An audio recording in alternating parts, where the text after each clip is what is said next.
Jordan James. We'll start with questions from Rick Russo, Scott Iceberg, and Nicholas Hill. Hey, Josiah, good afternoon. You know, Coach Barnes was just on talking about how you guys have been in what he calls a real bubble for the last couple of days. Talk about what that's been like and about John Fulkerson, how much you guys are rooting for him to get back in action with you. It's been pretty tough. We've been shut down for a little bit on lockdown, but being able to get back into the gym yesterday and practice today, being able to get outside, we're being able to do a lot more as time goes on. So at first, when we were locked down in our room for, I think, 20-something hours, it was tough. Guys were just chomping at the bit to just get outside the room. But I respect the way that everybody here has handled it, as far as the people who are in charge of it, and then the players and coaches who are involved. And as far as John goes, we're in his corner. He's our guy. He's our leader. And so we have his back at all times. And we're just happy he's with us on this trip.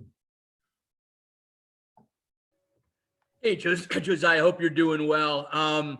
For you, you're such a basketball junkie. You've always been so, into basketball, and I'm sure, grew up watching the tournament. Your dad played college ball. Does this feel like the tournament? Do you feel like you're in the big dance, or does it feel totally like surreal, like you're in a different, just a different element? It just doesn't feel like the dance because you're in this bubble. It definitely does feel like the big dance. It really hit me when I got here in Indianapolis and I see all the posters and everything, and everybody that's in town right now is here for the NCAA tournament. So it definitely, even though the circumstances are a lot different, it's definitely still feels surreal, like I'm in the big dance. And so I'm just grateful to have this opportunity. I definitely won't take it for granted. I know this team won't take it for granted. Josiah, I know you've known who you're going to play since Sunday, but just take me through the moment that you found out you were going to play Oregon State, and just what that initial feeling of knowing that you see your name on the big screen during Selection Sunday, and just what are your initial thoughts about Oregon State in this game and some of the film that you've seen of them? We were all just grateful. We were in Nashville. We were in our team room, and we were watching Selection Sunday. We were just grateful to see our name up there on the board as a 5 seed. Having all your hard work, even though we came up short in the regular season, the SEC tournament, it all comes down to this. And to have an opportunity to go get the big one, that's all we asked for. And just to see our name, we're very grateful and honored that they selected us. And what was the second question? Just what are your initial thoughts about Oregon State based off the film you've seen of them? They're a really good team. They're as hot as any team in the country right now. They were picked to finish last, and they finished first in their tournament. So they're a really hot team. We started watching film on them. They're a really well-balanced team. And like Coach just said, they have role players, and the guys know their roles. And so we have to key in on them, know our scouting report. But it's definitely going to be a high-level game. I'm looking forward to it. Stephen Winnell, Grant Ramey, and Rob Lewis. Here's thank you very much for doing this. I got a wacky question for you. Everybody knows the One Shining Moment song they play at the end of the tournament. When you were growing up, and you've obviously watched the tournament and watched that video, did you ever pretend you were in that song, hitting a buzzer-beating shot, try to get that video? Definitely. And sometimes I'd go out, like after the tournament was over, I just listen to that while I'm working out, just imagining myself in that moment, in that video. And just as a kid, and even last year, going back, and just when I'm working out, I definitely tried to envision myself in this moment. And to be here right now is definitely really, really surreal. I'll keep you going down memory lane. Is there one game or one shot or one moment from the NCAA tournament from your childhood growing up that stands out the most? The shot that Jordan Poole hit, I forget, they were playing Dayton, I'm pretty sure. And he hit a go-ahead three-pointer at the buzzer. And my dad went to Michigan State, so he wasn't too happy about it. So that's why it just sticks with me. So just watching that game with him was a lot of fun. Josiah, how much more comfortable are you playing the 4 when you guys go to that small ball lineup than you were, back in December when it was really a new wrinkle? A lot more comfortable, and that just comes with experience. And then just knowing what the coaches and my teammates need from me. I feel very comfortable at the 4 spot right now because I've just done it so much. And I think that we're a really effective team with that lineup and with all of our lineups, but a lot more comfortable than I was in December, to say the least. Andre Monroe, Mike Wilson, and Vince Ferrara. Yeah, going into the tournament, has your mental or physical preparation changed at all? Not really. I feel like us as a organization, as a staff, as players, we go into every game preparing at the best that we can, whether it be practicing, working out, watching film. And so I don't think it's really changed. We know there's a lot more at stake, but we've been doing this all year. So we know that habits went out. And so we just tried to have the same habits all year. And I don't think that we could do anything else physically or mentally wise that we haven't been doing all year.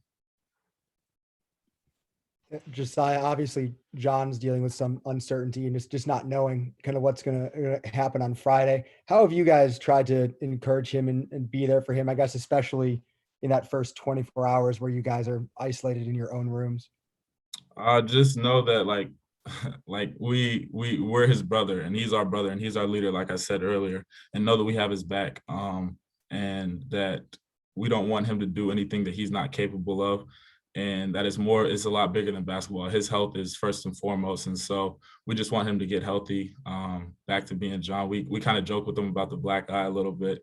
I think it's a good look for him, but I joke with him about it, but just keeping him in good spirits, because whether he plays in the game, if he doesn't play, it really doesn't matter. His health is first and foremost, and just seeing him smile and being the Folky that we know is our biggest concern.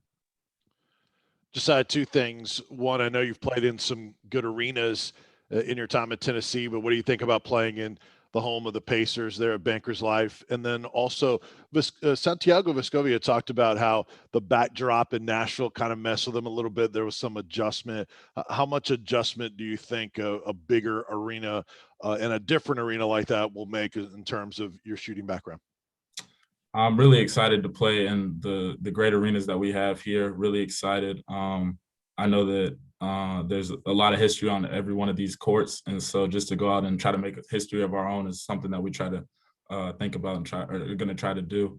And as far as the backdrop and everything goes, I really don't try to think about it, because I feel like if you think about it, then it'll have an effect. But I didn't really feel that way in Nashville. The rim's still 10 feet, but the backdrop definitely does have an effect on your perception and everything, but I just try not to think about it. Cal Baxter and Jerry Tipton. Josiah, you are going to host yoga today at 5 or 6 o'clock Eastern. What's that experience going to be like, and how much of it a change will it be to kind of maybe interact with some fans and people that do something different in this bubble? I'm really looking forward to it.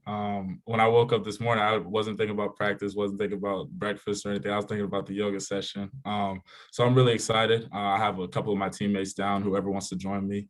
And then as far as with the Facebook Live, I definitely look to interact with a lot of people, since, I really just I was going to do it regardless on my own, but for me to be able to do it for other people and hope that it has a good effect on their day, whatever they're going through. My teammates, I know they're bored, but people at home, just hoping that I can bring a little bit of laughter and feel good energy to them. That's really all I want to do with that.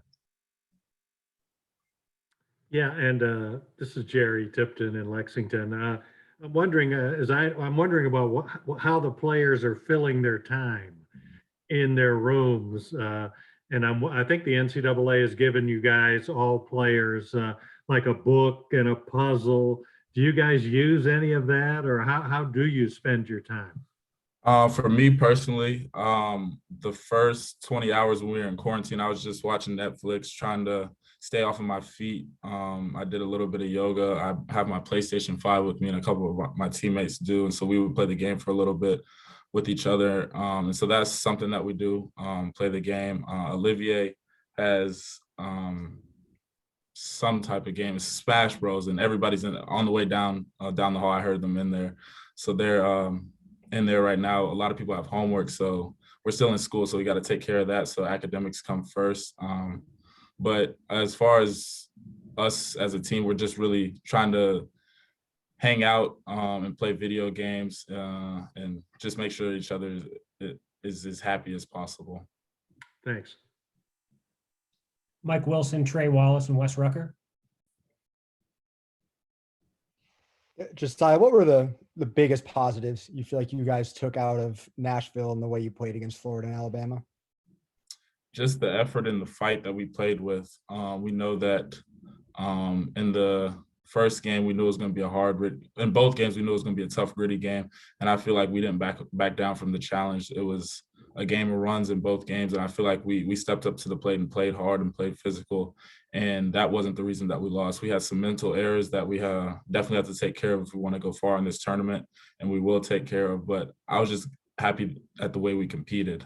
They were both really two high energy level games, and I don't think the stage was too bright for anybody. And I think that we prepared and played as best as we could.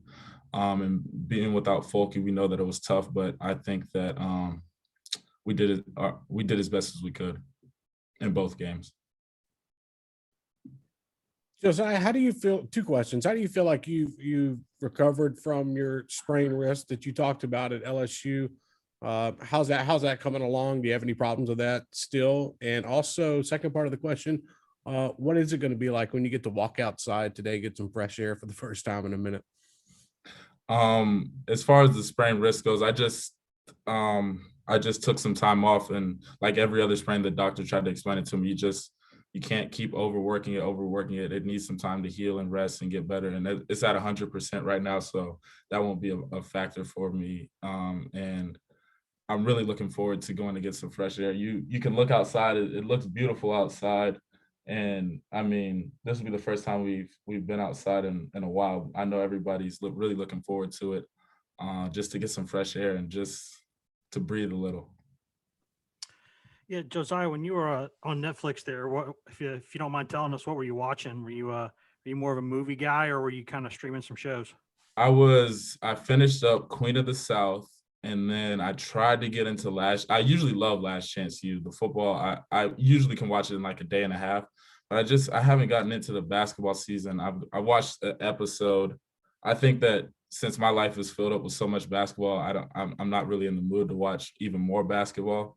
But I finished Queen of the South, and then I actually started Naruto because a couple of my teammates are big anime guys, and I joke about them. I make fun of them a lot, and I decided since I have so much time, I'd give it a try. So I'm on episode 3 of Naruto. All right. Thank you, Josiah. Thanks, everyone.